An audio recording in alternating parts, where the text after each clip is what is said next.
Hello drama lovers, আজ আনরিকুয়েটেড লাভের আরও দুটো পার্ট নিয়ে চলে এসেছি। তাহলে চলো আর বেশি দেরি না করে শুরু করা যাক। তো আগের পার্টের শেষে আমরা দেখেছিলাম শ্যাং জ্যাংমিংকে জ্বালাচ্ছে কারণ ও লুজির সাথে বসেছিল, বাট জ্যাংমিং শ্যাংকে বলেছিল তুমি কি ভাবছো আমি বুঝতে পারছি না। নেক্সট সিনে বালিকে জ্যাংমিংয়ের সাথে দেখি যে কিনা ইয়ঙ্গালকে একটা ফাইল দিতে এসেছিল, যেটা লুজি আর শ্যাং ওদের দিয়ে পাঠিয়েছে। ইয়ঙ্গাল ফাইলটা খুলে দেখে, তখন অবাক হয়ে যায় কারণ ওখানে লেখা ছিল যে শ্যাং আর লুজি ইয়ঙ্গালের প্রজেক্ট নিয়ে একটা কোম্পানির সাথে কথা বলেছে, তারা ইয়ঙ্গালের প্রজেক্টটা কেনার জন্য রেডি আছে। এটা দেখে ইয়ঙ্গাল খুব খুশি হয়। তারপর বালি ইয়ঙ্গালকে বলে শ্যাং আর লুজির রিকোয়েস্টের জন্য তোমাকে কলেজ ব্ল্যাকলিস্ট থেকেও হাটিয়ে দিয়েছে। ইয়ঙ্গাল এবং ইয়ঙ্গালের ফ্রেন্ডরা ভীষণ খুশি হয় কারণ গ্র্যাজুয়েশনের পর ওদের লাইফ সেট হয়ে যাবে। এরপর বালি যখন ওখান থেকে ফিরছিল তখন গাবি ওর সামনে চলে আসে। বালি গাবিকে জিজ্ঞাসা করে তুমি ঠিক আছো তো, মানে কালকে চ্যাং তোমাকে মেরেছিল, বেশি জোরে লাগেনি তো তোমার? কিন্তু গাবি বালির কোনো কোশ্চেন্সের রিপ্লাই করে না আর বালিকে ডিরেক্ট জিজ্ঞাসা করে যে তুমি নিউ ইয়ারের রাতে কার সাথে ছিলে, কে এত ক্লোজ ফ্রেন্ড হয়ে গেল তোমার যার ব্যাপারে আমি জানি না।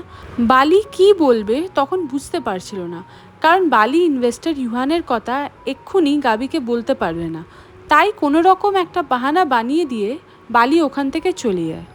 নেক্সট সিনে আমরা ক্যান্টিনে লুজিকে দেখি, ওখানে শ্যাং আর জ্যাংমিং একসাথে চলে আসে লুজির কাছে বসার জন্য। এরপর ওরা লুজির পাশে বসে পড়ে। লুজি জ্যাংমিংয়ের দিকে তাকিয়ে বলে কি ব্যাপার তোমরা এখানে? শ্যাং বলে হোয়াট আ কোইন্সিডেন্স, চলো আজ একসাথে খাওয়া যাক। বাট যেহেতু লুজি শ্যাংকে অ্যাভয়েড করতে চাইছে তাই ও ওখান থেকে উঠে চলে যেতে থাকে। আর তখন জ্যাংমিংকে বলে তুমি আমার স্যুপটা ফিনিশ করে দিও। এরপর লুজি চলে গেলে জ্যাংমিং লুজির স্যুপ থেকে একটা কিছু নিতে যায়, বাট শ্যাং জ্যাংমিংকে আটকায় আর বলে লুজি আমার ফিউচার গার্লফ্রেন্ড, তাই ওর খাবারটা আমিই খাবো। বলে শ্যাং লুজির স্যুপটা ওর কাছে টেনে নিয়ে নেয়, যেটা দেখে জ্যাংমিং হাসতে থাকে। নেক্সট সিনে লুজি যখন জ্যাক আর কোকোকে টিউশন পড়ানোর জন্য আসে তখন দেখে শ্যাংও ওখানে আছে। এটা দেখে লুজি একটু অবাক হয় আর শ্যাংকে জিজ্ঞাসা করে তুমি এখানে কি করছো? তখন শ্যাং ওর আন্টির দিকে তাকিয়ে স্মাইল করতে থাকে, কারণ শ্যাংয়ের আন্টি ওকে হেল্প করছে যাতে লুজির সাথে শ্যাং টাইম স্পেন্ড করতে পারে। এইদিকে জ্যাক আর কোকো হঠাৎ শ্যাংকে ভীষণ পছন্দ করতে শুরু করেছে, যেটা দেখে লুজি একটু আপসেট হয়ে যায়। এরপর রাতে যখন ওরা ওদের ডর্মে ফিরছিল শ্যাং খুশি ছিল কারণ লুজি ওর পাশেই আছে। এরপর শ্যাং লুজিকে সব কিছু এক্সপ্লেন করতে থাকে যে সেদিন তুমি যা কিছু দেখেছিলে এগুলো শুধুমাত্র হানিয়ার একটা চাল ছিল। অনেক কিছু এক্সপ্লেন করার পর লুজি একটু একটু বিলিভ করতে শুরু করে শ্যাংকে, কারণ এখন লুজির রাগও কিছুটা কন্ট্রোল হয়ে গেছে। নেক্সট সিনে গাবি ফ্লাওয়ার্স নিয়ে চ্যাংয়ের ইউনিভার্সিটিতে আসে ওকে মানাতে। এরপর চ্যাংকে রিকোয়েস্ট করতে থাকে প্লিজ আমাকে লাস্ট টাইমের মতো মাফ করে দাও। চ্যাং গাবির রিকোয়েস্ট তখনও মানতে নারাজ। চ্যাংয়ের পাশে থাকা একটা মেয়ে গাবিকে উল্টোপাল্টা বলতে শুরু করে যে তুমি চ্যাংয়ের মতো মেয়ে ডিজার্ভ করো না, তাই ফ্লাওয়ার্সগুলো নিয়ে চলে যাও। বাট তখন চ্যাং গাবিকে বলে আমার একটা শর্ত আছে, তুমি যদি রাখো তাহলে আমি তোমাকে ক্ষমা করে দেবো। এরপর থেকে তোমার ফোনের সব ডিটেলস আমি চেক করব, মানে তুমি কার সাথে চ্যাট করবে, কার নাম্বার তোমার ফোনে থাকবে আর কার নাম্বার থাকবে না সেটা আমি দেখব। গাবি রাজি হয়ে যায় চ্যাংয়ের শর্তে আর বলে তোমার যা ইচ্ছা তুমি তাই করো। এটা শুনে চ্যাং গাবিকে ক্ষমা করে দেয় ফাইনালি। এরপর গাবি যখন ওদের ইউনিভার্সিটি থেকে বেরিয়ে আসে তখন রাগ দেখাতে থাকে চ্যাংয়ের ফ্রেন্ডের ওপর। ও বলে চ্যাং আমাকে বলছে নো প্রবলেম কারণ ও আমার গার্লফ্রেন্ড, বাট ওর ফ্রেন্ড আমাকে এত রাগ আর এত কথা কিভাবে বলতে পারে। নেক্সট সিনে গাবি বালির কাছে আসে এবং বালিকে বলে প্লিজ আমাকে আরও একবার বাঁচাও। বালি বলে কিসের জন্য? গাবি বালিকে বলে সামনেই আমার এক্সাম আসছে, আমি কিছু ইম্পর্টেন্ট বুকস খুঁজে পাচ্ছি না, ওই বইগুলো আমার দরকার পড়ার জন্য, না তো আমি ফেল করে যাব। এটা শুনে বালি গাবিকে হেল্প করবে বলে লাইব্রেরিতে আসে, বাট বালি কিছুতেই সারা লাইব্রেরি খুঁজেও সেই বুকগুলো খুঁজে পায় না। এরপর লুজি বালিকে দেখে বলে তুমি কেন গাবির জন্য এত ভাবছো, কেন গাবির হেল্প করছো? এরপর লুজি বালিকে বলে লিমির কাছে থাকতে পারে বইগুলো। এটা শুনে বালি তাড়াতাড়ি করে ওখান থেকে চলে যায়। নেক্সট সিনে গাবি একটা জায়গাতে বসে বালির জন্য ওয়েট করছিল। এরপর বালি ওখানে আসে, যখন বুকসগুলো গাবিকে দেয় গাবি ভীষণ খুশি হয়ে যায়। বালি গাবিকে বলে এখন তাহলে আমি আসি, আমাকে অন্য কোথাও যেতে হবে।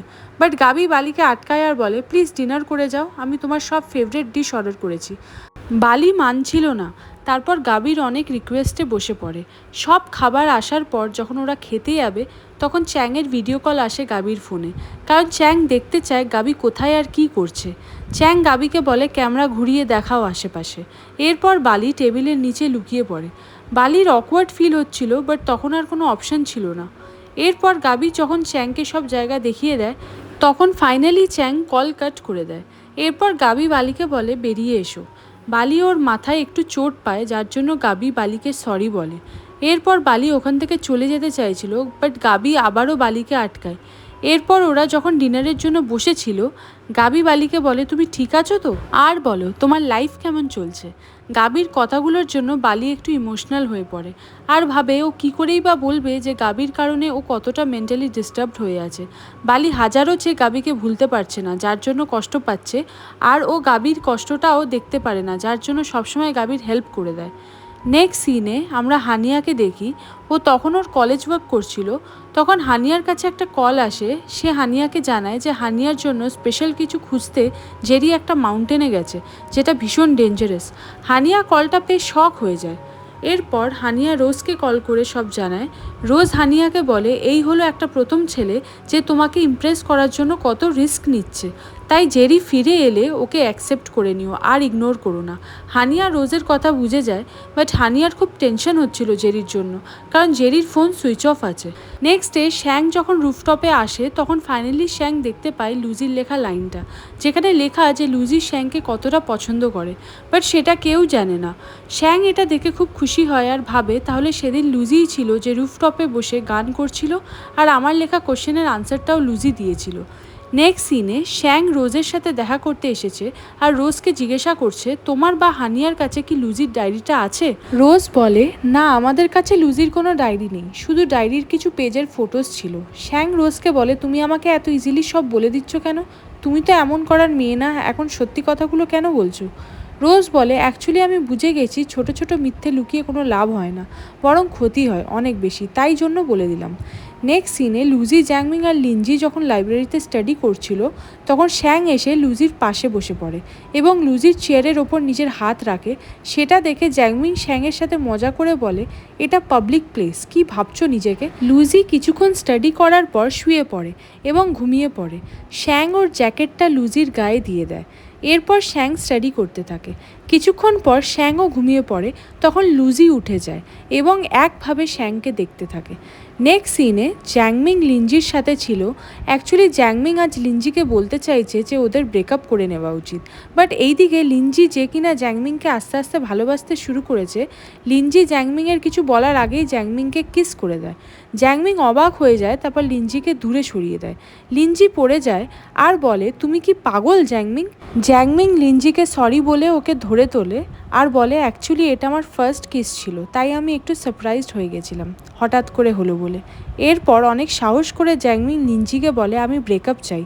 লিনজি রেগে বলে কি, তুমি পাগল হয়ে গেছো নাকি, নিজেই তো এতদিন আমার পেছনে পড়েছিলে, এখন যখন আমি তোমাকে একটু একটু করে ভালোবাসতে শুরু করেছি তখন তুমি বলছো তোমার ব্রেকআপ চাই। জ্যাংমিং বোঝায় যে দেখো আমি চাই তুমি আরও বেটার কাউকে পাও ফিউচারে, কারণ আমাদের মধ্যে তেমন মিল নেই, মানে আমরা একদম অপোজিট। তুমি কখনো আমার এফার্টস নোটিস করো না আর সবসময় ফোন না তো শপিংয়ে বিজি থাকো, এই জন্য আমাদের বন্ড একদম ভালো হচ্ছে না। এরপর লিনজি জ্যাংমিংকে অনেক কিছু বলে, বাট এই মুহূর্তে এখানেই জ্যাংমিং আর লিনজির ব্রেকআপ হয়ে যায়। নেক্সট সিনে লুজি বাইরে এসছে ফ্রেশ এয়ার নিতে, তখন ওর শ্যাংয়ের জ্যাকেটটা ওর গায়ে রয়েছে। লুজি মনে মনে বলে শ্যাং কত কিছু করছে আবার সব ঠিক করার জন্য। এরপর লুজি শ্যাংয়ের জ্যাকেটের পকেটে হাত দেয়। এরপর একটা জিনিস বাইরে বার করে আর দেখে এটা হানিয়ার লকেট, যেটা শ্যাং স্কুল টাইমে হানিয়াকে গিফট করেছিল। লুজি বলে এটা শ্যাংয়ের পকেটে কি করছে, মানে শ্যাং কি হানিয়াকে ভুলতে পারেনি তাই এটা ওর সাথে নিয়ে ঘুরছে। লুজির আবারও শ্যাংয়ের ওপর ভীষণ রাগ হয় যে ও লকেটটা ছুঁড়ে জলে ফেলে দেয়। তারপর শ্যাংকে সেটা বলতে আসে। শ্যাং লুজিকে দেখে বলে তুমি কোথায় গেছিলে। লুজি শ্যাংকে বলে তুমি জানতে চাও না যে আমি তোমাকে ফিউচারেও চাই কি না, এই নাও আমার আনসার বলে লুজি এগিয়ে গিয়ে শ্যাংকে ডিরেক্ট কিস করে দেয়। শ্যাং প্রথমে ভাবে ওর সাথে হচ্ছেটা কি, তারপর ভাবে হয়তো লুজি ওর গার্লফ্রেন্ড হতে রাজি, তাই মনে মনে খুশি হয়। এরপর লুজি শ্যাংকে বলে এই কিসটার সাথে আমার তোমাকে নিয়ে এতদিনের যত ফিলিংস ছিল আজ শেষ হয়ে গেল। শ্যাং আমি তোমাকে রিজেক্ট করছি কারণ আমি পিসফুলভাবে থাকতে চাই। এটা বলে লুজি ওখান থেকে চলে যায়।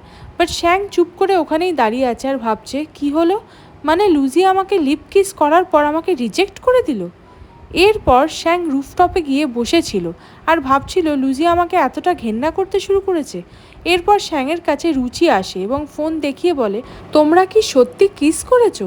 দেখো তোমাদের কিসের পিকচার সব গ্রুপে শেয়ার হচ্ছে। শ্যাং বলে হ্যাঁ করেছি। এটা শুনে রুচি ভীষণ রেগে যায় শ্যাংয়ের উপর। এরপর লুজির ডায়েরি বার করে দেখাতে থাকে আর বলে, তুমি ভুল একটা মেয়েকে ভালোবাসছো। তুমি কি জানো তোমার অ্যাটেনশন পাওয়ার জন্য লুজি কত মিথ্যে কথা বলেছে তোমাকে? শ্যাং অবাক হয়ে যায়, এটা রুচির কাছে কি করছে। আমরা সবাই জানি যে রুচির কাছেই লুজির ডায়েরিটা ছিল, কারণ লুজি যখন ওর ডায়েরিটা ডাস্টবিনে ফেলে গেছিল তখন রুচি সেটা তুলে নিয়েছিল। শ্যাং লুজির ডায়েরিটা রুচির থেকে চায়, বাট রুচি দিতে চায় না আর বলে, আমি তোমাকে কতটা ভালোবাসি কিন্তু তুমি কখনো আমার দিকে ঘুরেও তাকাতে না। তুমি আমার পাঠানো লাভ লেটারটাও বিনা পড়েই ফেলে দিয়েছিলে। শ্যাং অবাক হয়ে বলে, তুমি কবে আমাকে লাভ লেটার দিয়েছিলে? আমি এই ব্যাপারে সত্যি কিছু জানি না, আর আমি কখনো তোমাকে ডিসরেসপেক্ট করিনি, আর সত্যি বলেছি সবসময় যে আমি তোমাকে পছন্দ করি না। অ্যাকচুয়ালি রুচির লেখা লাভ লেটারটা হানিয়া ফেলে দিয়েছিল, তাই এই ব্যাপারটা কেউ জানে না হানিয়া ছাড়া। কিন্তু যেহেতু শ্যাংয়ের এতবার চাওয়ার পরও রুচি লুজির ডায়েরিটা দিচ্ছিল না, তাই শ্যাং রেগে গিয়ে জোর করে রুচির থেকে ডায়েরিটা কেড়ে নিয়ে ওখান থেকে চলে যায়। এটাতে রুচি ভীষণ হার্ট হয় এবং জোরে জোরে কাঁদতে শুরু করে আর বুঝতে পারে জোর জবরদস্তি করে কারোর ভালোবাসা পাওয়া যায় না। সো হাই ড্রামা লাভার্স, এখানেই দুটো পার্ট শেষ হলো। সো প্লিজ সাবস্ক্রাইব করে রেখো, তাহলে তোমরা নেক্সট পার্টের নোটিফিকেশনটা সবার আগে পেয়ে যাবে। তো দেখা হচ্ছে নেক্সট একটা ভিডিও নিয়ে। বাই।